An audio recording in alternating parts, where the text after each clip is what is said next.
गंगा के बहुउद्देशीय सभागार में एक कार्यक्रम के दौरान बीएसपी के इकलौते विधायक उमाशंकर सिंह ने गठबंधन और लोकसभा चुनाव को लेकर बड़ा बयान दिया है। उन्होंने दावा किया है कि केंद्र में बसपा पूर्ण बहुमत की सरकार बनाएगी। मीडिया के सवालों का जवाब देते हुए उमाशंकर सिंह ने कहा कि जब एक सीट वाला 300 सीट पा सकता है तो बीएसपी क्यों बहुमत नहीं पा सकती। उमाशंकर सिंह ने कहा कि जनता बीजेपी कांग्रेस दोनों से ऊब चुकी है, ऐसे में बसपा को हल्के में न ले। पूरे देश में हमारा संगठन है।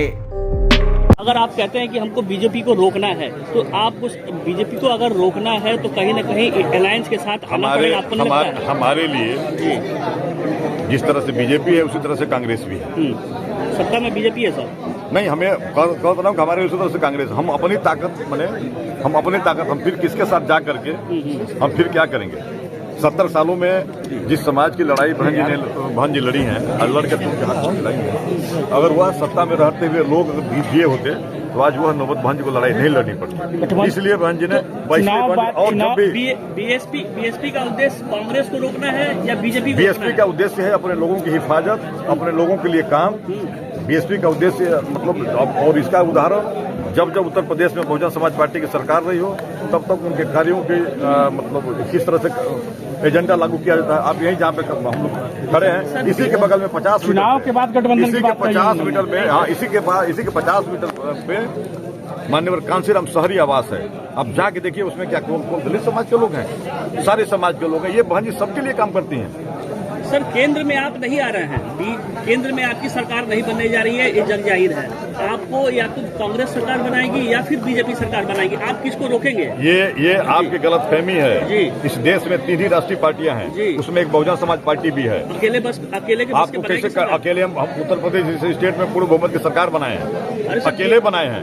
और आज भी अन्य स्टेटों में जब हमारे कार्यों को, हमारे सिद्धांतों को जब लोग समझेंगे, यही भारतीय जनता पार्टी जिनके एक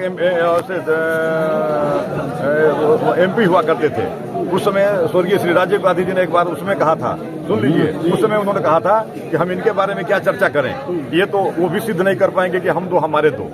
और वो मान लीजिए आज उनके देश में सरकार है, तो अब कैसे बहुजन समाज पार्टी को इनका इतना हल्का नहीं? इनका कारवां पूरे देश में है और हर जगह संगठन है और हर जगह एमएलए है। किससे उम्मीद करते हैं कि आपको समर्थन करेगा कांग्रेस बीजेपी को? नहीं, हमारे लोग, हमारी जनता, हम कभी भी गठबंधन के पक्ष में नेता से नहीं है, हम गठबंधन के पक्ष में जनता से हैं।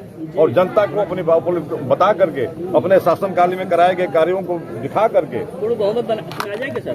आए हैं सेंट्रल में आएंगे? हम बिल्कुल आएंगे, पूर्ण बहुमत में आएंगे, सेंट्रल में आएंगे, बिल्कुल आएंगे।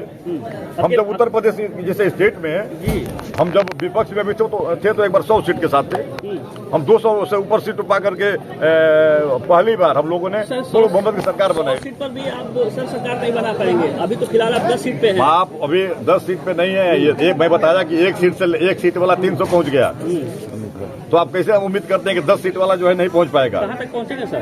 पूर्ण बहुमत की बनाएंगे, बीएसपी सरकार बनाएगी, बिल्कुल बनाएगी। हमारा काम है पूरे देश में अपने हर स्टेटों में अपने संगठन को मजबूत कर रहे हैं और लड़ रहे हैं। और इन दोनों लोगों से जनता उठ चुकी है, दोनों लोगों से उठ चुकी है। हो सकता है विकल्प के रूप में बसपा को सरकार को अवसर दे दे, तो दोनों को रोकेंगे, कांग्रेस को भी रोकेंगे, बीजेपी को भी रोकेंगे जी। और आपसे कहेंगे कि पत्रकारिता के बाद वोट देने जाइएगा तो बहुजन समाज पार्टी को वोट करिएगा। लेकिन रोकेंगे सर दोनों को, आप कांग्रेस को भी रोकेंगे, बीजेपी को भी रोकेंगे। हम इसलिए कि हम जो हमारी जो आइडियोलॉजी है, जो हम करना चाहते हैं देश के लिए, तो जब हम सत्ता में रहेंगे, पूर्ण बहुमत में रहेंगे, तभी कर पाएंगे। और पूर्ण बहुमत में आप कह रहे हैं कि आ रहे हैं? बिल्कुल आ रहे हैं सर, बिल्कुल आ रहे हैं, बिल्कुल आ रहे हैं। इसलिए जनता उठ चुकी है। माननीय बहन जी ने स्पष्ट उसको बाइट को सुनिएगा। बहन जी ने स्पष्ट कहा है कि हमें निमंत्रण मिला है, लेकिन कुछ पार्टी के और चुनावी मतलब व्यस्तताओं के नाते अभी मैंने निर्णय नहीं लिया है। अभी 22 में काफी दिन बाकी है।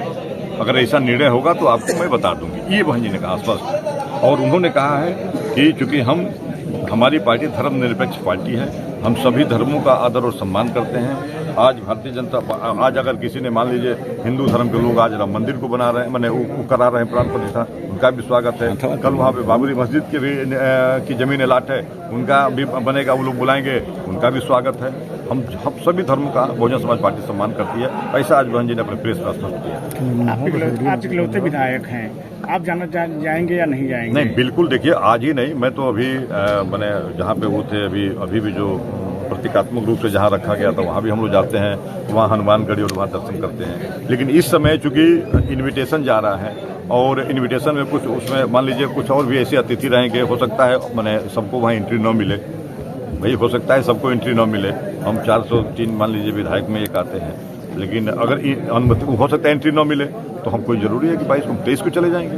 हम तो जाना है ही भाई, हम लोग तो जाते रहते हैं। हमारे पिताजी तो आज 100 साल से ऊपर के हैं, वहाँ तो नवमी के दिन जा करके वो पंचकोशी परिक्रमा करते हैं। हाँ, अब तो पहले जब वो थे रिटायर होकर के आए थे तो कोशी क्या करते थे, लेकिन अभी भी पंचकोशी करते हैं वहाँ जाकर। ऐसा नहीं है भाई हम लोग मानने वाले हैं, जाएंगे। लेकिन अभी है कि 22 को जाएंगे। अब इसके लिए तो भाई मान लीजिए वहाँ पे उनके कुछ सिक्योरिटीज हैं, कुछ गाइडलाइंस होंगी, उसके हिसाब से हम लोग एक जिम्मेदार पार्टी के एक जिम्मेदार व्यक्ति हैं, उस हिसाब से हम लोग मतलब करते हैं। भाई उसमें जा करके हमको हाईलाइट तो होना नहीं है। अब हम कल कहें कि वो हमको तो रोक दिया गया, मेरी गाड़ी रोक दी गई, अभी क्या करने का? 22 को नहीं जाएंगे, 23 को चले जाएंगे। अगर 22 को भी मान लीजिए अगर अवसर मिलता है, अलग बात है। अभी हम लोगों को तो कोई किसी विधायक को भी कोई अभी इस तरह से नहीं है, तो हम लोग 23 को चले जाएंगे, 24 को चले जाएंगे। ऐसा क्या है, कभी भी जाकर दर्शन कर लेंगे। अवसर मिलता है तो जाना पसंद करेंगे।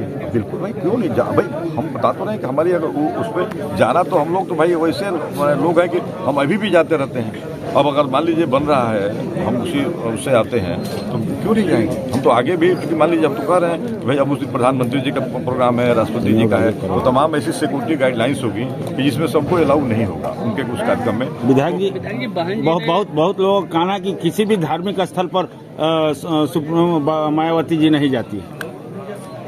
किसी भी धार्मिक स्थल पर सम्मान सबका करते हैं। मान लीजिए बहन जी सबका सम्मान करती हैं और अपने अपने तरीके से माननीय बहन जी उसको जब जाना होता है। और बहन जी, अब देखिए बहन जी उसको नुमाइश नहीं करती हैं। जहाँ जा रहे हैं तब ये भी दिखाने की चीज़ थोड़े है। अब आप कहीं अपने घर में कुछ पूजा करिए या घर में करिए तो ये सब दिखाने की चीज़ तो होती है, नुमाइश करने की चीज़ तो है नहीं। और इसको हम क्योंकि ये तो करते नहीं हैं। बीजेपी जो कार्य करे वो नुमाइश करती है। नहीं, हम बताएं कि मैंने आपने हमारे एक साथी ने कहा, मीडिया के साथी ने, कि बहन जी कहीं गई नहीं है, तो कैसे पता आपको कि नहीं गई है? बहन जी मैंने 68 साल के आपने एक बार में कह दिया कि कहीं नहीं गई, ये सब लोग कह रहे हैं, तो मैंने आपके अकेले कह देने से भाई मेरे ऐसा नहीं हो सकता। विधायक जी, मायावती जी ने समाजवादी पार्टी से सावधान रहने की हिदायत दी है बीएसपी कार्यकर्ताओं को, इसलिए क्या वजह? नहीं, इसलिए आपसे बता दूं कि देखिए वो कब, अभी आपने देखा अभी कुछ दिन पहले वो गठबंधन वाली एक हमारे साथी थे ना, गठबंधन वाली पार्टी की मीटिंग थी, उसमें अखिलेश जी ने क्या वर्ड यूज किया, मैंने क्या, फिर अभी कुछ दिन बाद उन्होंने फिर अपना भाषा बदल दिया कि नहीं आप ये करो करो। तो मैंने उनके कहने का मतलब था साफ स्पष्ट क्या है कि ये गिरगिट जैसे अपने प्रेस में उन्होंने कहा कि गिरगिट जैसे अपना ये बदलते रहते हैं लोग, चेहरा, तो ऐसे लोगों से सावधान रहने की जरूरत है। और तब बहन जी ने उस बात को कहा कि फिर अभी हम गेस्ट हाउस कांड भुला करके 2019 में समझौता किए कि हो सकता है परिवर्तन इन लोगों में हो गया हो, नए लोग आए। लेकिन फिर हम देखें हमारी जहाँ मतलब बहन जी जब भी अपने राष्ट्रीय हमारा जो प्रदेश कार्यालय है, जब उसमें जाती हैं कोई भी मीटिंग करने, हमेशा हर स्टेट की मीटिंग लेती रहती हैं, लखनऊ में ही रहती हैं, तो रोज जाना होता है। तो पहले जब जाती हैं तो अपने महापुरुषों की जो मूर्तियाँ लगी हुई है पहले उस पर श्रद्धासुमन अर्पित करके तब मीटिंग करती हैं। और वो ऐसे जगह पे हमारा कार्यालय ऐसा फ्लाईओवर बनाया गया, किस स्ट्रेटजी से बनाया गया कि उस पर मतलब अब तब डर और व्याप्त हो गया कि जब वहाँ पत्थर के टुकड़े मिले और मूर्तियों पे पत्थर के चोटों को निशान हुआ, तो जब मान लीजिए जब हाथ में इतना कैचिंग लायक जगह है तो कभी भी कुछ भी हो सकता है। तो फिर इसलिए मैंने जब ऐसे लोगों से अब सावधान क्यों न रहे, वो सोच करके इस तरह से फ्लाईओवर बनाया गया। माननीय बहन जी की ये कहना है, जबकि सेम इसी तरह की लाइन वही आगे दिलकुशा की तरफ जाती है जहाँ पे समाजवादी पार्टी का प्रदेश कार्यालय है, वहाँ नहीं बना, लेकिन यहाँ पे बन गया।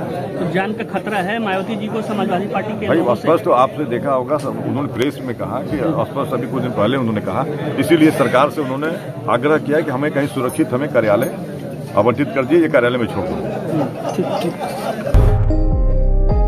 यूपी 60 न्यूज के लिए बलिया से अमित कुमार की रिपोर्ट।